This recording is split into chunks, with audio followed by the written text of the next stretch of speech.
you'll look on this side. Let's talk about Seattle. I mean, flying up to the Pacific Northwest.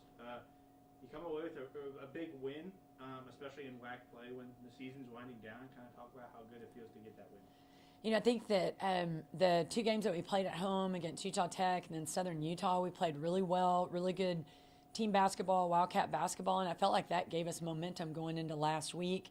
We knew that we were starting this 3-game stretch on the road, but I think that our players just gained a lot of confidence with those home games and helped us really get mentally and physically prepared for our big trip to Seattle. Isn't it crazy we flew all the way out to Seattle to play one ball game? It's just kind of wild.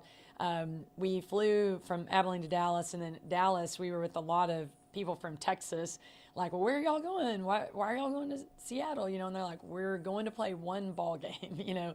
They're like, well, what are you going to see while you're there? Well, nothing. We're going to see Seattle, the University of Seattle. But really proud of the way our players just locked into the prep, really understood the assignment, the game plan, and played a really good game. And one of your key players didn't make the trip. Doesn't matter why, but it didn't seem to stop you guys. I mean, you had 4 players score in double digits. How good is that to see that when Bella, probably the leader of this team, isn't on the court, other people are able to step up and fill those roles? It's funny about our team and looking at who all has stepped up for us this year. We've had so many different players step up in the absence of teammates that are hurt or sick. We only have 2 players who have played in every game this year. I mean, that's crazy. We have 12 players. Only 2 have played in every game. Bree Davis and Natalia Chavez are the only 2 who have played in every game. And so in usual fashion this year, I mean, we go to Seattle without Bella, and we had people step up. Paola PK got her first start of the season for us. Paola played a heck of a game. She scored 6 points for us, but man, she had some good passes, made some plays, was really big on defense for us. When players came in off the bench, they immediately contributed. Probably 3 of my favorite offensive plays involved Carlota Gomez. Like, just her passing was so good, did a great job. Bree had a career night scoring for us. She was so good, just reading the defense, knowing when she could straight line drive and score, when she needed to kick out. She was solid out on the 3-point line, really stepped up her game as well. Erin Woodson scored the ball the way she's been doing it, but was 2 rebounds away from a double-double. And that was the thing I told the team we're going to miss the most without Bella being able to play, is just her rebounding. And Erin took that really seriously and rebounded great. I thought Meredith was a really big force for us in the second half. She scored well, got to the free throw line. So, just so many different people stepping up. One of my favorite games of the season, probably, just the way that everybody stepped on the floor fearless. They were ready to do whatever the team needed them to do. And I know Bella, she could be your leading scorer any night of the week. She has been a lot of the time. But for someone like Bree to step up and have that career night that she had, and pretty much control, especially doing it from the point guard position, running the offense and still being able to score, how good is that to see, especially from a player like that? Yeah, over the last month, Bree Davis has become our starting point guard. And, she's a quarterback of the team. She facilitates everything that we do on offense. And she has really stepped up her game, like, week after week. I think she's learning. She's improving every week. You can just see the confidence that she exudes now, and her teammates really trust her. So that was a big game for her, and we needed it. I mean, we needed her to step up and be more of a scoring threat. And she just did a phenomenal job. I felt like just reading the defense. And how good is it that you only had that one game of the week, especially so deep into WAC play? You're able to get somewhat of a break, especially before this tough stretch you got going ahead. How good is it to be able to get that little break and recharge and get healthy? Yeah, it worked out really well for us. I mean, we didn't get home until after 5 o'clock on Friday. It took the majority of the day to get back to Abilene. If we had had a game on Saturday, I mean, it would have been a challenge. I'm sure our players would have given their best effort, but it was a good time to have that day off. And now you're going into Utah, playing a couple of teams that it seems like you just played. Kind of talk about the challenges that it comes with playing teams so fresh right after you see them? I think it's really fun. We played Utah Tech and Southern Utah at home, then we played Seattle, and now we turn around and we play them again in reverse order. I think it's fun. Our team is still super familiar with their personnel. We have tweaked the scouting report somewhat based on how we played against them the first time and the games that they've played since they've played us. They've both played 2 games last week, and so we have a pretty edited scouting report, but I think it's really fun. I mean, they know our team as well as we know their team. We just played them, and so kind of a fun challenge. I think sometimes the team that loses that first game, when you have this quick turnaround, have a little bit of an advantage because that chip on their shoulder is still kind of raw, and our players need to understand that.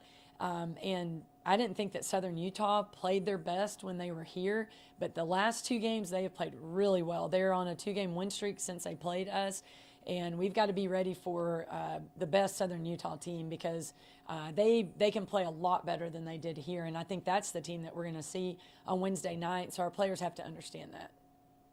And now, your season's dwindling down. You only have a handful of WAC games left in the season.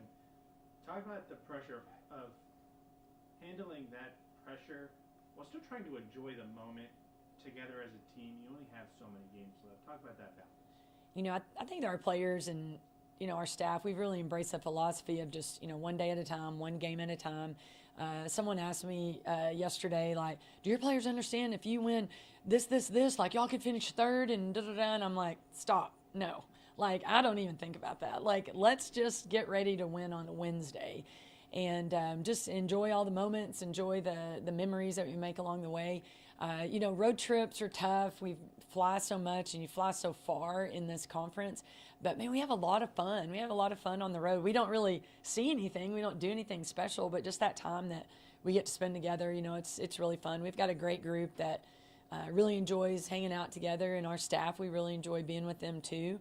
And so, I think we've done a pretty good job as a program just, being where our feet are, maximizing each day and, enjoying practice, enjoying the games, enjoying the trips. And so we won't talk about Utah Tech till Thursday morning. So, we're just focused on our game on Wednesday. And then, there's 6 games left in the season. You guys have a 500 conference record. You kind of just mentioned taking it one game at a time, but what's, the ideal finish to this regular season? How do you guys get there? To win the next 6 games.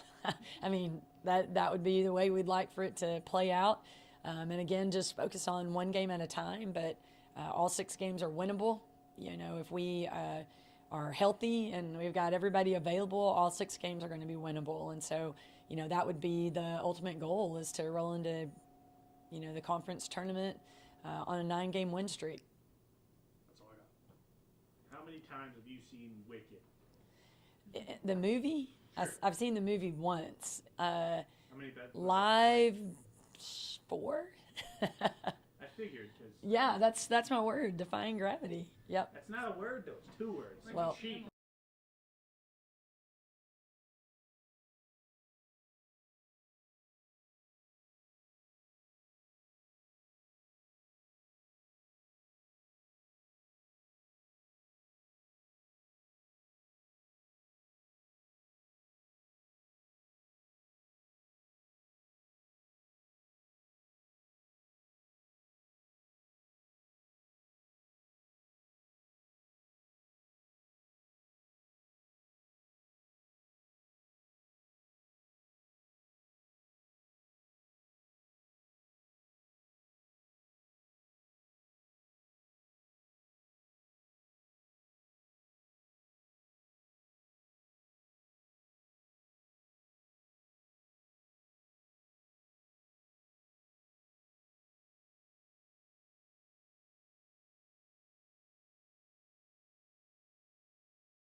You're going to look kind of over here and answering. I can't do that. I'm sorry.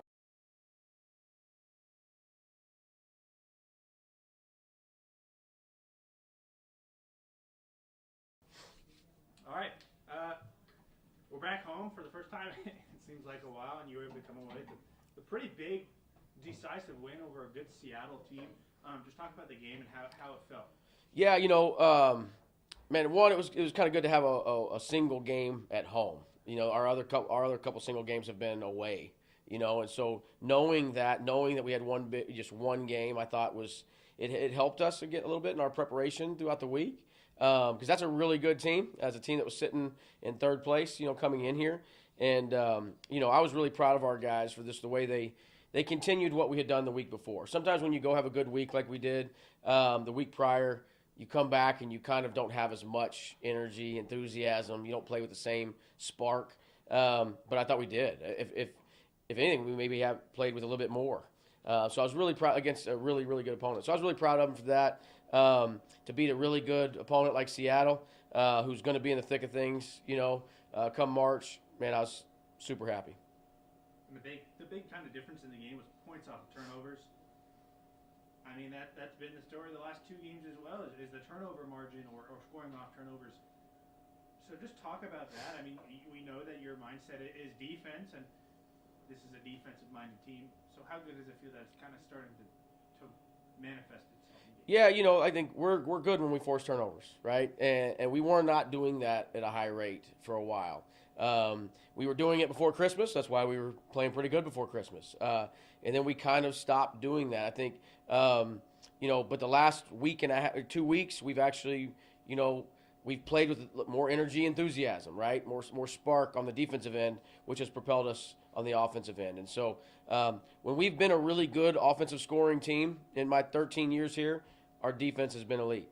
And they go hand in hand. Like I've said it before, like we're not football. We don't get to pause, put our best defenders out there, pause, put our best offensive players out there. We have to continue to do it in the flow. So, man, I think that's really good. We're about to play some teams, that are pretty good at taking care of the ball that we were able to turn over the last time.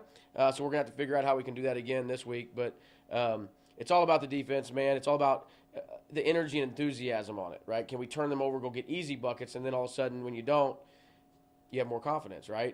Because you've seen the ball go through the net. And was there kind of a certain point where something might have just clicked with the team? Because it felt like there was a little bit of a struggle, and then all of a sudden defense started rolling. Did you see a spark, a click? Did something change, or was it just kind of they get bought in? Yeah, I mean, I think these guys have been bought in all year. It's just you start to lose your confidence, right? And I think we lost our confidence a little bit. A couple weeks ago, I told them, man, if you'll just defend the way we want to, then I'll get out of your way on offense. I think I was trying to control too much on the offensive end. I fell into that trap of, oh man, we're struggling. I gotta come up with an answer. And by doing that, I think I slowed us down even more. So if anything, I got out of their way, and I think that's allowed them to use their talents and their abilities to play on the offensive end. But to do that, they're going to have to play defensively, right? And if they don't, we're giving up basket after basket, then I'm gonna control it a little more. And I think, man, maybe that's had something to do with it. But probably more than anything, it's just me kind of backing off a little bit and letting them play free. And I tell them all the time, man, like, don't be afraid to make mistakes. Play fearless, right? Because it's a game of mistakes. You're going to make more mistakes than you're going to do things right in our game. And sometimes we overthink that, and, it can cause us to struggle a little bit. And I think, if anything, we've kind of opened that gate to where we're not afraid to make mistakes anymore. And you talked about that single game, getting that break, going down the stretch of WAC play, and you're going to be playing some really tough teams. How good is it that you're able to get that little bit of time off, get healthy, get that practice time in before this long stretch? Yeah, most years the bye week is always a good thing. I don't know if it was a good thing or not. I mean, it gave us a little bit of time off, but the way the league schedule played this year, we all got 3 of them. And so it's almost feels like we've had too many of them, to be honest with you. But for us, it's been huge the last a couple weeks because we've traveled so much. Up until this past week, we've traveled more than anybody in the league. We've had more one-off trips across the country than anybody in the league. somebody actually complained to me about their travel not too long ago that's in this league, and I looked at them like, are you crazy? But, we're kind of the outlier this year. We don't have a partner. I know they say we don't have travel partners and all that, but we do, really. And so that's why we've had to do that. It's part of it. We get it. But for us, that's kind of where it's been nice, is because we've kind of get to settle in a little bit. But anything just coming off of a win, to be able to – we haven't had that luxury yet. We've lost that single game the 2 previous times we've gotten this break. And so it was kind of nice to just be able to kind of sit on a victory and get that rest. But now, a couple of Utah teams coming to Abilene. Talk about that and just how difficult it can be playing a team again, I think 2 weeks after you just played them. Yeah, it's weird, strange, like everything else with the league schedule this year. But, I think what we've got to do this week as a coaching staff is really get these guys to understand it doesn't matter what we did a week ago. And, they're going to be more motivated to come in here, and because it's still fresh in their mind. So we've got to really focus this week on how do we, there's going to be a couple tweaks we're going to have to make because we didn't play perfect, right? There's some things we could do better from what we did a week ago, but, we want to continue to do the things that we did well as well also. And so just getting them to understand, like, Southern Utah was in a 1-point game with Utah Valley, who's winning our league Saturday. Utah Tech was in a 1-possession game with Cal Baptist, who beat the pants off of us a couple weeks ago. And so, like, everybody in this league is good. We clicked last week when we played them. We had things rolling. That doesn't mean it's automatically going to happen this week. And so it's going to happen if we do what we're supposed to do. And we've got to focus on that. We can't just think that we're going to show up and be victorious, right? Like, we've got to continue to do what we've been doing this last week and a half, and we've got to do it probably even better than we've been doing it the last week and a half. And so that's the biggest challenge this week. We don't have to watch a ton of film. They haven't played much since they played us, and so that's the good thing. It's going to be more the psyche of getting our guys to understand we've got to really focus because, Southern Utah, our opponent on Thursday, we have never beaten here. We've never beaten them here. And so that's a challenge I want our guys to take. Let's beat Southern Utah at home. We haven't been able to do it yet. So that's that kind of stuff this week. Not too long ago, you guys only had one conference win, and now you guys are one below 500 conference record. Talk to me just about how the overall dynamic with that has changed. I don't know if anything's changed. I think what's happened is our guys have continued to work hard and continue, like I've been saying in this room, all year, is that these guys never shut down on us. And so I've been confident that we were going to get some wins. I think a big part of it was travel. I mean, I hate to say that, but I keep coming back to it, man. Maybe if I say it enough, for the first time since we've been in this league, we won't get stuck traveling 4 out of 6 or 6 out of 9 on the road to start league play. But you have to learn how to win. And part of that is being comfortable, getting rest, and doing those things. It's bigger than people think. It's not just as easy as going and playing a game, especially in this league. And so, I think that the fact that these guys continued to work hard, continued to believe in one another, it allowed us to kind of get this little roll going, this first win streak, I guess, if you want to say. But, now that we're here, we got to keep it going. And that's easier said than done. But that's a big part of it. And then, 6 games left. Things are going very well, like you said. The team plays well in February. They have. What are you looking for in these final 6 games of the regular season? Yeah, somebody said that the other day about February, and like I appreciate that, but this team hasn't played well in February. I mean, we have, they have so far, but we have 10 new guys this year, and so what some of the other teams, we're not going to just be good because it's February. I think that hopefully we're on track for that, but this team has yet to prove that, and so they've got to keep working hard. But I think that, 6 games left, we'll take them one at a time. I know that's coach speak, but that's literally what we have to do. We can't worry about Saturday until we take care of business on Thursday. I do like the fact that we don't have to travel.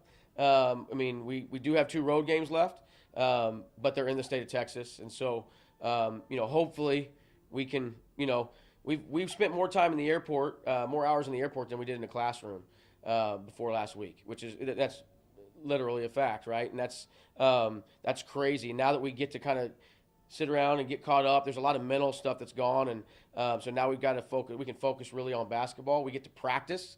When you travel, you lose a ton of practice time, and so now that we get to practice, I think that's one of the reasons why in the past we've always started on the road like this in this league for some reason. So we always get to practice more in February. That's a big part of it. You know, I don't know. I hope somebody in the wax sees this. I'm throwing out little messages, man. But you know, I think that's the biggest part is just see what we can do, man. You know, turning the page, winning the next game, knowing what's coming, and trying to be, you know, one of the teams that's playing its best basketball heading into the conference tournament. Because in our league, that's really all that matters at our level, you know, is the conference tournament. We're not shy about that. I talked to the team about that. Yes, we want to win every game we play, but it's really a process on preparing yourself for March. Good deal, guys. Hear that, Leo?